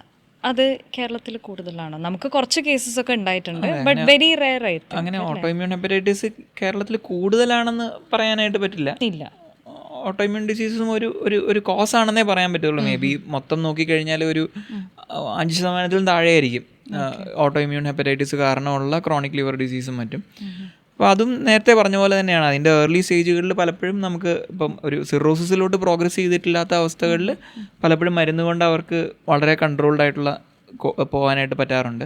പക്ഷേ അത് സിറോസിസിലോട്ട് പ്രോഗ്രസ് ചെയ്ത് കഴിഞ്ഞാൽ ഈ പറഞ്ഞ പോലെ സിംറ്റംസ് ഒക്കെ സെയിം തന്നെ ആയിരിക്കും. നമ്മൾ ബ്ലഡ് ടെസ്റ്റ് ഒക്കെ ചെയ്യുമ്പോഴാണ് കണ്ടുപിടിക്കുക. ഓട്ടോഇമ്യൂൺ മാർക്കേഴ്സ് ഒക്കെ വിടുമ്പോഴായിരിക്കും നമ്മൾ അതെ ഡിറ്റക്ട് ചെയ്യുന്നത് ഓട്ടോഇമ്യൂൺ. ഓക്കെ, ഇവരുടെയും ട്രാൻസ്പ്ലാന്റ് തന്നെയായിരിക്കും ഫൈനൽ. അത് സിറോസിസിലോട്ട് പ്രോഗ്രസ് ചെയ്തിട്ടില്ലാത്തവരല്ല, അത് ഓട്ടോഇമ്യൂൺ ഹെപ്പറ്റൈറ്റിസ് എന്ന് പറയുന്ന ഒരവസ്ഥയിൽ അവർക്ക് പല മരുന്നുകൾ കൊണ്ടുള്ള വളരെ എഫക്റ്റീവ് ആയിട്ടുള്ള ചികിത്സാ രീതികളുണ്ട്. പക്ഷേ അതിലൊന്നും പ്രതികരിക്കാതെ ലിവർ ഒരു കട്ടിയായി പോകുന്ന, ചുരുങ്ങി പോകുന്ന ആ സിറോസിസ് എന്ന് പറയുന്ന ഒരു അവസ്ഥയിലേക്ക് എത്തിക്കഴിഞ്ഞാൽ അതിന് നേരത്തെ പറഞ്ഞ പോലെ തന്നെ ആയിരിക്കും അതിനെ നമ്മൾ കോമ്പൻസേറ്റഡും ഡീകോമ്പൻസേറ്റഡുമായിട്ട് തിരിച്ച് ആയിരിക്കും അതിനെ ട്രീറ്റ് ചെയ്യുക. സാറിന് ഇനി എന്തെങ്കിലും മെസ്സേജ് കൊടുക്കാനുണ്ടോ നമ്മുടെ വ്യൂവേഴ്സിനും ഒക്കെ ആയിട്ട്? ലിവർ ഡിസീസ് പ്രിവെൻറ്റ് ചെയ്യുക എന്നുള്ളതാണ് ഇപ്പം നമ്മളിങ്ങനെ ഒരു ബോധവൽക്കരണം എന്നുള്ള നിലയ്ക്ക്, ഒരു പോഡ്കാസ്റ്റ് എന്നുള്ള ഒരു രീതിയിൽ നമ്മളൊരു ബോധവൽക്കരണം നടത്തുമ്പോഴത്തേക്ക് നമുക്ക് ആ കൂടെ ചെയ്യാൻ പറ്റുന്നത് ഈ അസുഖം പ്രിവെൻറ്റ് ചെയ്യാനായിട്ട് നമുക്ക് എന്തെങ്കിലും ഒരു അഡ്വൈസ് തരാനുണ്ടോ എന്നുള്ളതായിരിക്കും. അതിനകത്ത് ഏറ്റവും ആദ്യത്തെ കാര്യം നമുക്ക് സമൂഹത്തോട് പറയാനുള്ളത് ആൽക്കഹോളിൻ്റെ ഉപയോഗം തീർത്തു നിർത്താൻ എന്നുള്ളത് തന്നെയായിരിക്കും ഇതിലൂടെ കൊടുക്കാൻ പറ്റുന്ന ഏറ്റവും ഒരു പ്രധാനപ്പെട്ട ഒരു മെസ്സേജ്. അത് കൂടാതെ പറയാൻ പറ്റുന്നത് ഒരു ഹെൽത്തി ലൈഫ് സ്റ്റൈൽ കീപ്പ് ചെയ്യുക, നമുക്കൊരു ആവശ്യത്തിനുള്ള വ്യായാമവും അതുപോലെ തന്നെ ഭക്ഷണത്തെ പറ്റിയുള്ള ഒരു അവബോധവും, അമിതമായിട്ടുള്ള കാലറി കൺസംഷൻ ഒഴിവാക്കി ആവശ്യത്തിനുള്ള വ്യായാമം ഒരു ശീലമാക്കിക്കൊണ്ടുള്ള ഒരു ഹെൽത്തി ലൈഫ് സ്റ്റൈലാണ് ഇത്. ലിവർ ഡിസീസ് എന്നല്ല, അത് നമുക്ക് മറ്റ് പല അസുഖങ്ങളും, ഇപ്പം ക്യാൻസർ അടക്കമുള്ള പല അവയവങ്ങളിലെയും ക്യാൻസർ അടക്കമുള്ള അസുഖങ്ങൾക്ക് പ്രിവെൻറ്റീവായിട്ട് നമുക്ക് പറയാൻ പറ്റുന്ന ഏറ്റവും നമ്മുടെ ലൈഫിന്, നമ്മുടെ ലോഞ്ചിവിറ്റി, അതായത് നമ്മുടെ ജീവിത ദൈർഘ്യം കൂട്ടാനായിട്ട് നമുക്ക് ഏതൊരാളോടും വളരെ എന്താ പറയുക, ആധികാരികമായിട്ട് പറയാൻ പറ്റുന്ന 2 കാര്യങ്ങളെന്ന് പറഞ്ഞാൽ, ഒന്ന് അവരുടെ ഡയറ്റ് ശ്രദ്ധിക്കുക, 2 എക്സസൈസ് ചെയ്യുക അല്ലെങ്കിൽ വ്യായാമം ചെയ്യുക എന്നുള്ള 2 കാര്യങ്ങൾ തന്നെയാണ്. അത് ലിവർ ഡിസീസിലാണെങ്കിലും ഡയബറ്റീസിലാണെങ്കിലും അല്ലെങ്കിൽ നമ്മുടെ ഹൃദയ സംബന്ധമായ അസുഖങ്ങളിലാണെങ്കിലും ബ്രെയിൻ സംബന്ധമായിട്ടുള്ള സ്ട്രോക്ക് പോലത്തെ അസുഖങ്ങളിലാണെങ്കിലും ഡിമെൻഷ്യ പോലത്തെ അസുഖങ്ങളിലാണെങ്കിലും എല്ലാം തന്നെ പ്രൂവൺ ആയിട്ടുള്ള 2 കാര്യങ്ങൾ ഇതാണ്. നമുക്ക് ലൈഫ് സ്റ്റൈൽ ചേഞ്ചസ് എന്നുള്ള നിലയ്ക്ക് വരുത്താവുന്നത് വ്യായാമവും അതുപോലെ തന്നെ ഭക്ഷണവുമാണ്. അതെല്ലാവരും ഫോളോ ചെയ്യുക. മദ്യത്തിൻ്റെ ഉപയോഗം നിർത്താൻ പറ്റുന്നവരെല്ലാവരും തന്നെ നിർത്തുക. ഇത് തന്നെയാണ് ഒരു മെസ്സേജ്. പ്രിവലൻസും ഇപ്പോൾ ഭയങ്കരമായിട്ട് കൂടി വരികയാണ്. ഇപ്പോൾ പുറത്തുള്ള ഒരാൾക്ക് അറിയില്ല എത്ര സിറോസിസ് കേസ് ഉണ്ടെന്ന്. ഇപ്പോൾ ഞാനിവിടെ ഇപ്പോൾ ഇൻറ്റഗ്രേറ്റഡ് ലിവർ കെയറിൽ കയറുന്നതിന് മുന്നേ ഐ ഡോണ്ട് നോ ഇത്രയും സിറോസിസ് പേഷ്യൻസ് ഉണ്ട്. ഞാനിവിടെ ആദ്യം ജോയിൻ ചെയ്ത സമയത്ത് ഉണ്ടായിരുന്ന ഒരു ഇൻസിഡൻ്റ് ഉണ്ട്. ഞാൻ റൗണ്ട്സിന് നമ്മുടെ സർജനുമായിട്ട് പോവാണ്. സാർ ഇങ്ങനെ ആദ്യത്തെ കേസ് കണ്ടപ്പോൾ ചോദിച്ചു, ഇതെന്താ കേസ് എന്ന് അറിയോ, ഡയഗ്നോസിസ് അറിയാൻ ചോദിച്ചു. ഞാൻ പറഞ്ഞു അറിയില്ല സർ. സാർ പറഞ്ഞു cirrhosis. He goes to the next patient. Sir ഇങ്ങനെ ഇതെന്താണെന്ന് അറിയോ? പറഞ്ഞു അറിയില്ല sir, cirrhosis. He goes to the third patient and ആസ് ദി സെയിം ക്വസ്റ്റ്യൻ. ഞാനപ്പോൾ വെറുതെ തള്ളി, സർ സിറോസിസ്. സാർ പറഞ്ഞു കറക്റ്റ് ആൻസർ. പിന്നെയാണ് എനിക്ക് മനസ്സിലായി നമ്മൾ അന്ന് കണ്ട ഒരു 20 to 30 പേഷ്യൻസ് എല്ലാവർക്കും സിറോസിസ് തന്നെയായിരുന്നു. സോ അത്രയും സിറോസിസ് കേസസ് ഞാൻ അന്ന് ആദ്യമായിട്ടാണ് ഞാൻ കാണുന്നത്. എനിക്കും അറിയില്ലായിരുന്നു ഇത്രയും പ്രിവലൻസ് ഉണ്ടെന്ന്. പ്രിവലൻസിന് മാത്രമല്ല, ഇപ്പോൾ ഇതിനകത്ത് പറയാവുന്ന വേറൊരു കാര്യം എന്ന് വെച്ചാൽ, പൊതുവേ നമ്മുടെ ഇപ്പം ഈവൻ മെഡിക്കൽ കമ്മ്യൂണിറ്റിയിൽ പോലുമുള്ള ഒരു കുഴപ്പമെന്ന് പറഞ്ഞാൽ, ഈ സിറോസിസിന് ഇന്ന്, അതായത് ഈ സിറോസിസ് ഡീകോമ്പൻസേറ്റ് ചെയ്ത് കഴിഞ്ഞ രോഗികളിൽ പൊതുസമൂഹത്തിലും അതുപോലെ തന്നെ ഒരു പരിധിവരെ ഡോക്ടർ സമൂഹത്തിൽ പോലുമുള്ള ഒരു നിഹിലിസ്റ്റിക് ആയിട്ടുള്ളൊരു ആറ്റിറ്റ്യൂഡുണ്ട്. അതായത് ഇനിയിപ്പോൾ ഒന്നും ചെയ്തിട്ട് കാര്യമില്ല എന്ന് പല മോഡേൺ മെഡിസിൻ ഡോക്ടർമാർ പോലും രോഗികളോട് പറയുന്നതായിട്ട് കണ്ടിട്ടുണ്ട്. അപ്പോൾ അവരോട് പറയും ഇനിയിപ്പോൾ ഒന്നും ചെയ്തിട്ട് കാര്യമില്ല, ട്രാൻസ്പ്ലാന്റ് ഒക്കെ കൊണ്ട് വളരെ ലിമിറ്റഡ് ആയിട്ടുള്ള യൂസേ ഉള്ളൂ, അതും വലിയ റിസ്ക് ആണ്, ചെയ്തിട്ട് വലിയ കാര്യമില്ല, ഇനിയിപ്പോൾ വീട്ടിൽ കൊണ്ടുപോയിട്ട് എന്തെങ്കിലുമൊക്കെ ഒറ്റമൂലിയൊക്കെ കൊടുത്തുകൊണ്ടിരുന്നാൽ മതി. അതൊരു വളരെ ഇമ്പോർട്ടൻറ്റ് കാര്യമാണ്. അപ്പോൾ ആ ഒരു ആറ്റിറ്റ്യൂഡും മാറണം. കൂടുതൽ ആളുകളിൽ ഈ ഒരു അവബോധം എത്തണം. ട്രാൻസ്പ്ലാന്റേഷൻ എന്ന് പറയുന്നത് ഒരു ലൈഫ് ചേഞ്ചിങ് ആയിട്ടുള്ളൊരു സർജറിയാണ്. പലപ്പോഴും ഇങ്ങനെ വയറിൽ നീരുമായിട്ട് തീരെ എനർജി ഇല്ലാതെ മഞ്ഞപ്പിത്തവുമായിട്ട് ബെഡ് റിഡനായിട്ട് കിടക്കുന്ന പല രോഗികൾ. ഇപ്പോൾ ഇന്നും കൂടെ ഒരാളെ ഞങ്ങൾ കഴിഞ്ഞ ദിവസം ഇന്ന് റെസ്റ്റോറൻറ്റിൽ കഴിക്കാനായിട്ട്, ഉച്ചയ്ക്ക് ഞങ്ങളുടെ ഹോസ്പിറ്റൽ റെസ്റ്റോറൻറ്റിൽ കഴിക്കാൻ പോയപ്പോഴത്തേക്ക് അതിനു മുമ്പ് ഇതുപോലെ വയറ്റിൽ നിന്ന് ഓരോ ഓൾട്ടർനേറ്റ് ഡേയും ഇത് വെള്ളം കുത്തി എടുത്തുകൊണ്ടിരുന്ന, മഞ്ഞപ്പിത്തവുമായിട്ട് തീരെ ബോധമില്ലാതെ ബെഡ് റിഡനായിട്ട് കിടന്നിരുന്ന ഒരാൾ വളരെ ഹാപ്പി ആയിട്ട് അയാളുടെ ഫാമിലിയുമായിട്ടിരുന്ന് ഞങ്ങളുടെ അപ്പുറത്തെ ടേബിളിൽ ഇരുന്നുകൊണ്ട് ഭക്ഷണം കഴിച്ചുകൊണ്ട് ഞങ്ങളോട് ഹലോ പറഞ്ഞുകൊണ്ട് ഞങ്ങൾ ഒരുമിച്ചിരുന്ന് ഭക്ഷണം കഴിച്ചിട്ട് ഇന്ന് വരുന്നത്. അപ്പം ഒരു വളരെ ലൈഫ് ചേഞ്ചിങ് ആയിട്ടുള്ളൊരു ഒരു സർജറിയാണ്. അത് വളരെ ഷോർട്ട് സ്പാനിൽ ഇത്രയധികം. ഇദ്ദേഹത്തിൻ്റെ ട്രാൻസ്പ്ലാന്റ് കഴിഞ്ഞിട്ട് എനിക്കൊന്ന് 2 മാസം ആവുന്നേ ഉള്ളൂ. അപ്പോൾ അത്ര ഒരു ഷോർട്ട് സ്പാനിൽ നമുക്ക് ലൈഫ് ചേഞ്ച് ചെയ്യാൻ പറ്റുന്ന ഒരു സർജറിയാണ്. വെരി ഗുഡ് അല്ലേ, നമ്മൾ ഒരു പോസ്റ്റ് ട്രാൻസ്പ്ലാന്റ് സ്റ്റേറ്റിൽ ഇങ്ങനെ ഇത്ര ഹെൽത്തി ആയിട്ട് കാണുമ്പോൾ ഭയങ്കര സന്തോഷം. അതെ, അപ്പോൾ ആ ഒരു നിഹിലിസ്റ്റിക് ആറ്റിറ്റ്യൂഡ് പൊതുസമൂഹത്തിൽ എന്ന പോലെ തന്നെ ഡോക്ടർമാരുടെ ഇടയിലും അത് മാറണം. ഇതൊരു ക്യൂറേറ്റീവ് ആയിട്ടുള്ള, അതായത് തീർത്തും അസുഖം ഭേദമാക്കാൻ പറ്റുന്ന ഒരു ചികിത്സാ രീതിയാണെന്നുള്ള ഒരു അവബോധം എല്ലാവരിലും ഉണ്ടാവണമെന്നുള്ളതും ഒരു പ്രധാനപ്പെട്ട കാര്യമാണ്. സർ, അവസാനമായിട്ട് ഒരു ടോപ്പിക് കൂടെ, ഈ ഡ്രഗ് ഇൻഡ്യൂസ് ലിവർ ഇഞ്ചുറി, ഈ ആയുർവേദ മരുന്നൊക്കെ, ഈ ലിവറിന് ഇങ്ങനെ മഞ്ഞപ്പിത്തം വരുമ്പോൾ പോയി ആയുർവേദ മരുന്നൊക്കെ എടുക്കുന്ന ആൾക്കാരുണ്ട്, but it leads to liver injury അല്ലേ മിക്ക പേഷ്യൻസ്, നമ്മളും കുറേ പേര്. അപ്പോൾ അത് ഇപ്പം ഈ ഒറ്റമൂലികളും ആയുർവേദവും ഒക്കെ എടുക്കുന്നത് ഇപ്പം നമ്മുടെ നാട്ടിലെ ഒരു കൺവെൻഷണൽ ആയിട്ടുള്ള ഒരു രീതി എന്ന് പറഞ്ഞു കഴിഞ്ഞാൽ, ഈ മഞ്ഞപ്പിത്തം അല്ലെങ്കിൽ എന്തെങ്കിലും വന്നു കഴിഞ്ഞാൽ നേരെ പോയിട്ട് ഒരൊറ്റമൂലി എടുക്കുക, അങ്ങനെയൊക്കെയുള്ള. അപ്പോൾ അത് അല്ലെങ്കിൽ അങ്ങനത്തെ ഓൾട്ടർനേറ്റീവ് മെഡിസിൻ ചികിത്സാ രീതികൾ എടുക്കുക എന്നുള്ളതാണ് ഒരു വളരെ കോമൺ ആയിട്ട് കണ്ടുവരുന്ന ഒരു രീതി. അപ്പോൾ ഇതിൽ നിന്ന് ഉള്ള രണ്ട് കാര്യങ്ങളുണ്ട്. ഒന്ന്, ഇത്തരം ഓൾട്ടർനേറ്റീവ് മെഡിസിൻസിലെ പല കണ്ടൻസും, അപ്പോൾ ഇതിനകത്തൊക്കെ പലപ്പോഴും ഏതെങ്കിലും ഒക്കെ ചെടികളിൽ നിന്നൊക്കെ എടുക്കുന്നത്. അപ്പോൾ ഒരു ചെടിയിൽ നിന്നുള്ള വേർതിരിച്ചെടുക്കുന്ന ഒരു മരുന്നെന്നൊക്കെ പറയുമ്പോഴത്തേക്ക് അതിനകത്തെ കണ്ടൻസ് എന്താണെന്നുള്ളത് ശരിക്കും പറഞ്ഞു കഴിഞ്ഞാൽ ആരും ഫോർമുലേറ്റ് ചെയ്തിട്ടില്ല. ഇപ്പോൾ നമുക്ക് ഒരു മോഡേൺ മെഡിസിൻ്റെ മരുന്നെന്ന് പറയുമ്പോഴത്തേക്ക്, ഇപ്പോൾ ഒരു പാരസെറ്റമോളിൻ്റെ ഒരു ടാബ്ലറ്റ് 500 മില്ലിഗ്രാമിൻ്റെ ഒരു ടാബ്ലറ്റ് എന്ന് പറയുമ്പോഴത്തേക്ക് നമുക്കതിനകത്ത് ഈ അസറ്റാമിനോഫിൻ എന്ന് പറയുന്ന ആ ഒരു കോമ്പൗണ്ടാണ്. ആ കോമ്പൗണ്ടിൻ്റെ 500 മില്ലിഗ്രാമാണ് ആ ടാബ്ലറ്റിനകത്തുള്ളതെന്നുള്ളത് വളരെ ക്വാണ്ടിഫൈഡ് ആണ്. അതേസമയം ഒരു ഒറ്റമൂലി വൈദ്യൻ്റെ അടുത്ത് ചെല്ലുമ്പോഴത്തേക്ക് അദ്ദേഹം ചിലപ്പോൾ ഒരു ചെടിയുടെ വേരെടുത്ത് അത് ഇതിൻ്റെ രീതിയിൽ വെള്ളത്തിൽ തിളപ്പിച്ച് കഴിച്ചോളാനായിട്ട് പറയുമ്പോഴത്തേക്ക് അതിനകത്ത് ഉണ്ടാകുന്നത് ചിലപ്പോൾ 100 കണക്കിനോ 1000 കണക്കിനോ ഉള്ള ഓർഗാനിക് കെമിക്കൽ കോമ്പൗണ്ടുകളായിരിക്കും. അപ്പോൾ ആൾക്കാർക്ക് കെമിക്കൽ എന്ന് പറയുന്ന വാക്കിനോട് തന്നെ ഒരു വല്ലാത്ത ഒരു ബുദ്ധിമുട്ടുണ്ട്.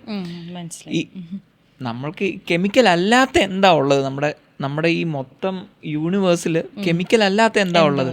വാട്ടർ എന്ന് പറയുന്നത് ശരിക്കും പറഞ്ഞാൽ കെമിക്കലി ഡൈഹൈഡ്രജൻ മോണോക്സൈഡ് ആണ്. ഓക്കെ, അപ്പോൾ ആൾക്കാർക്ക് ഈ മോഡേൺ മെഡിസിൻ ചികിത്സയെ പറ്റി പറയുമ്പോഴത്തേക്ക് ആൾക്കാർക്ക് പെട്ടെന്ന് തോന്നുന്നൊരു അത് മൊത്തം കെമിക്കലാണ്.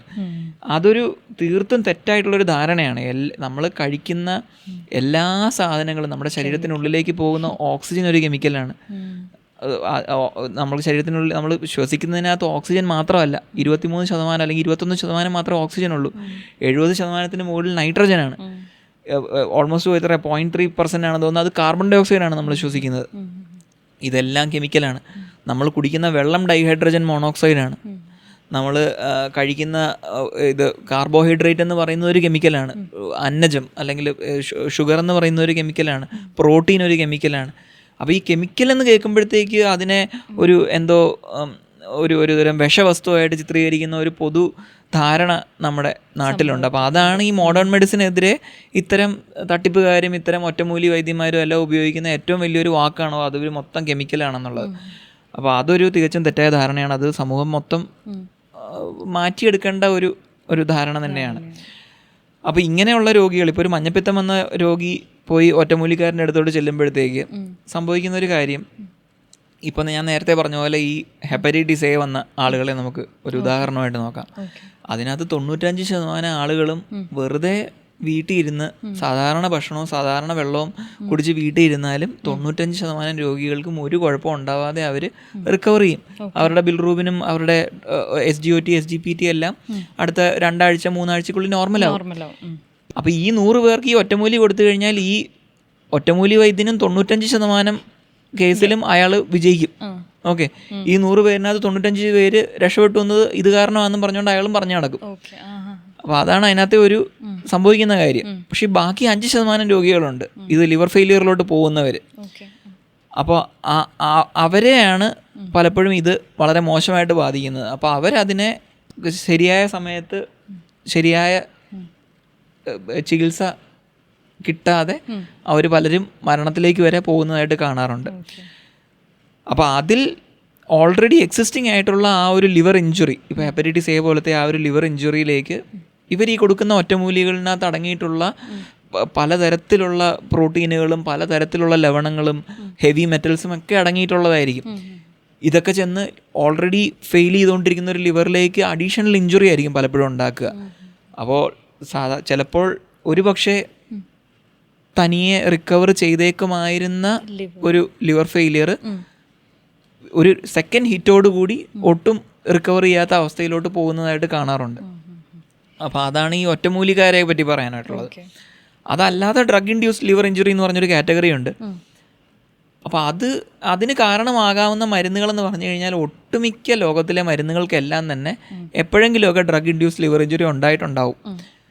അപ്പോൾ അതൊരു നമുക്ക് പ്രെഡിക്റ്റ് ചെയ്യാൻ പറ്റുന്ന ഒരു റിയാക്ഷൻ അല്ല. അത് ഇപ്പോൾ ഇഡിയോസിൻക്രാറ്റിക് റിയാക്ഷൻസ് എന്ന് പറയും. നമുക്കതിനെ പൊതുവിൽ ഇഡിയോസിൻക്രാറ്റിക് റിയാക്ഷൻസ് എന്ന് പറയും. അത് ചില മരുന്നുകളോട് നമ്മുടെ ശരീരം ഒരാളുടെ ശരീരഘടന, ശരീരത്തിൻ്റെ ജനറ്റിക്കലി ഡിറ്റർമൈൻഡ് ആയിട്ടുള്ള ഒരു രീതിയാണ്. ചില മരുന്നുകളോട് നമ്മുടെ ശരീരം പ്രവർത്തിക്കുന്നത് ഒരു പ്രത്യേക രീതിയിലായിരിക്കും. അപ്പോൾ അങ്ങനെ വരുന്ന ഒരു റിയാക്ഷനാണ് പലപ്പോഴും ഈ പറയുന്ന ഈ ഡ്രഗ് ഇൻഡ്യൂസ്ഡ് ലിവർ ഇഞ്ചുറി കാരണമുള്ള ലിവർ ഫെയിലിയർ. അപ്പോൾ അത് വളരെ സിവിയർ ആയിട്ടുള്ള ഒരു കാറ്റഗറിയാണ്. അതിൽ നിന്ന് രക്ഷപ്പെടാനായിട്ട് പലപ്പോഴും ലിവർ ട്രാൻസ്പ്ലാന്റേഷൻ അടക്കമുള്ള ചികിത്സകൾ ആവശ്യം വരാറുണ്ട്. അതൊരു അപ്പോൾ അത്തരം മരുന്നുകളിൽ ഇത്തരം ഒറ്റമൂലികളും പെടാറുണ്ട്. ചില ഇത്തരം ഈ ഓൾട്ടർനേറ്റീവ് മെഡിക്കൽ മരുന്നുകൾ കാരണവും ഇതുപോലെ അക്യൂട്ട് ലിവർ ഫെയിലിയർ വന്നതായിട്ട് കണ്ടുവരാറുണ്ട്. നമ്മളിപ്പോൾ കുറേ മെസ്സേജസ് നമുക്ക് ഈ പോഡ്കാസ്റ്റിൽ നിന്ന് തന്നെ കിട്ടിയിട്ടുണ്ടാവും. മെയിനായിട്ട് no safe limit for alcohol.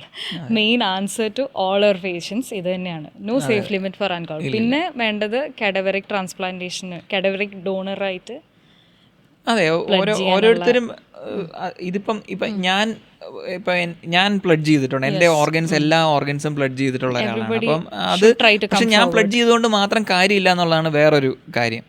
ഇപ്പം ഞാൻ മരിച്ചു കഴിയുമ്പോഴത്തേക്ക് പിന്നെ ഞാൻ ബ്രെയിൻ ഡെഡ് ആയി, ഞാൻ ഇപ്പോൾ പോകുന്ന വഴിക്ക് എന്തെങ്കിലും ഒരു ആക്സിഡൻറ്റിൽ പെട്ട് ബ്രെയിൻ ഡെഡ് ആയി കഴിഞ്ഞാൽ പിന്നെ ബാക്കി കാര്യങ്ങൾ തീരുമാനിക്കുന്നത് ഞാനല്ല. അപ്പം അതുകൊണ്ട് തന്നെ പൊതുവിൽ നമ്മുടെ സമൂഹം ആ ഒരു നിലയിലേക്ക് എന്താ പറയുക ബോധവൽക്കരണം വന്ന് സമൂഹം എന്നുള്ള നിലയ്ക്ക് നമ്മളൊരു തീരുമാനം എടുത്താൽ മാത്രം മാറാവുന്ന ഒരു കാര്യമാണ്. അല്ലാതെ ഞാനൊരാൾ എൻ്റെ ശരീരം അല്ലെങ്കിൽ എൻ്റെ അവയവങ്ങൾ പ്ലഡ് ചെയ്തുകൊണ്ട് മാത്രമായില്ല. നമ്മുടെ ഫാമിലീസിൻ്റെ ബിലീഫ് സിസ്റ്റംസ് മാറണം, നമ്മുടെ സമൂഹത്തിൻ്റെ ബിലീഫ് സിസ്റ്റംസ് മാറണം. അങ്ങനെ മാത്രം വരാവുന്ന ഒരു ലോങ് ടേം ചേഞ്ചാണ്. അല്ലാതെ പെട്ടെന്ന് ഒരു ദിവസം കൊണ്ട് വരുത്താവുന്ന ഒരു ചേഞ്ച് അല്ലാതെ. പിന്നെ വാക്സിൻസും തീർച്ചയായിട്ടും.